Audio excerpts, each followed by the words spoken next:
Blouse stitching ప్రాసెస్లో ఈరోజు ఒక టిప్ అయితే చెప్తాను చూడండి. ఇక్కడ వచ్చేసి ఈ బ్లౌజ్కి ఒక సైడ్ అయితే స్టిచ్ చేశాను అనమాట. అంటే ఒక సైడ్ జాయింటే చేశానండి. ఈ సైడ్ జాయింట్ అయితే బాగానే వచ్చేసింది అనమాట. ఈ విధంగా సైడ్ జాయింట్ చేసి రెండో వైపు వచ్చేసరికి ఏంటంటే ఈ బ్లౌజ్కి క్లాత్ పొడవు అనేది సరిపోలేదన్నమాట. ఫ్రంట్ పార్ట్కి బ్యాక్ పార్ట్కి 1/2 ఇంచ్ వేరియేషన్ అయితే వచ్చిందండి. చూపిస్తున్నాను చూడండి, కింద క్లియర్గా అర్థమవుతుంది అనమాట.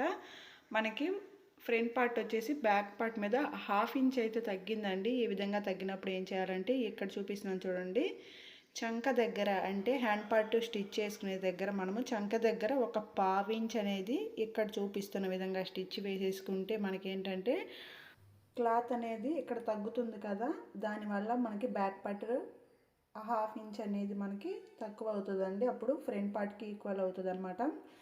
ఇది వచ్చేసి బిగినర్స్కి ఏంటంటే ఈ విధంగా వచ్చినప్పుడు బ్లౌజ్ మొత్తం ఖరాబ్ అయిపోయిందేమో అని చాలా టెన్షన్ పడతారనమాట. ఈ విధంగా టెన్షన్ పడకుండా ఇలాంటి చిన్న చిన్న టిప్స్ కనుక తెలుసుకుంటే బ్లౌజ్ స్టిచ్చింగ్ ప్రాసెస్ అనేది ఈజీ అవుతుందండి. నెక్స్ట్ మనము మెజర్మెంట్ బ్లౌజ్తో సైడ్ జాయింట్ అనేది చేసేసుకోవడమే అనమాట.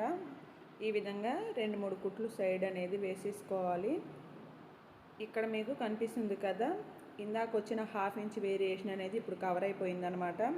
ఈ టిప్ కనుక మీకు యూస్ఫుల్ అయితే తప్పకుండా ఒక లైక్ చేయండి ఫ్రెండ్స్. అదేవిధంగా ఇలాంటి స్టిచ్చింగ్ వీడియోస్ మన ఛానల్లో చాలా ఉన్నాయండి, వెళ్ళి చూసి నచ్చితే మన ఛానల్ని సబ్స్క్రైబ్ చేసుకోండి.